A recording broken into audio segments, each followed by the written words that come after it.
साथियों, धन्य है कि आज मैं तो आप लोगों को धन्यवाद देना चाहूंगा कि हमारे अशोक कुशवाहा जी ने मुझे फोन किया और कहा कि साहब आज कार्यक्रम रखा गया है। तो मैं समझ गया कि आज ये कार्यक्रम रखा है, मैं उनकी हिम्मत को दाद देता हूं। इस तरह का कार्यक्रम रखा है। आज उस महापुरुष को हम याद कर रहे हैं।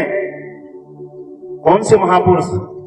जो इस देश का संविधान लिखने वाले और 32 डिग्री प्राप्त करने वाले के गुरु महात्मा फुले।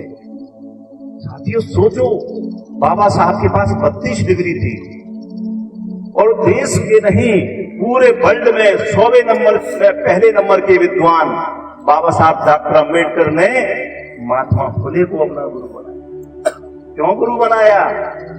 क्योंकि इस देश में बुद्ध के बाद अगर ज्ञान की बात, शिक्षा की बात की तो कबीर साहब ने की और उसके बाद महात्मा फुले ने, अन्यथा किसी ने ज्ञान की बात नहीं। आज आप इन कुर्सियों पर बैठे हुए हैं, ये नाश्ता कर रहे हैं, इतने अच्छे कपड़े पहने हुए हैं, ये किनकी बदौलत है? ये महापुरुषों की बदौलत है। और नहीं तो आपको ये कतई अधिकार नहीं था। लेकिन मैं एक जिक्र और करना चाहूंगा। कुशवाहा समाज को धन्य है कि आप राजा महाराजाओं के बंधन हैं। लेकिन विडंबना इस बात की है कि आपके पुरखों के पुरखों के पुरखों के पुरखे तो राजा थे, लेकिन आज आप लोग गुलामों के गुलामों के गुलामों के गुलाम बने बने। इस देश पर आपका कब्जा होना चाहिए। इस देश में हर एक कुर्सी आपकी होना चाहिए। ये मैं नहीं कहता। अगर तथागत बुद्ध को पढ़ना है तो उनको पढ़िए और सम्राट अशोक को पढ़ना है तो उनको पढ़िए। आप लोग इधर उधर खूब चक्कर लगाते हैं, घूमते हैं, पैसा खर्च करते हैं।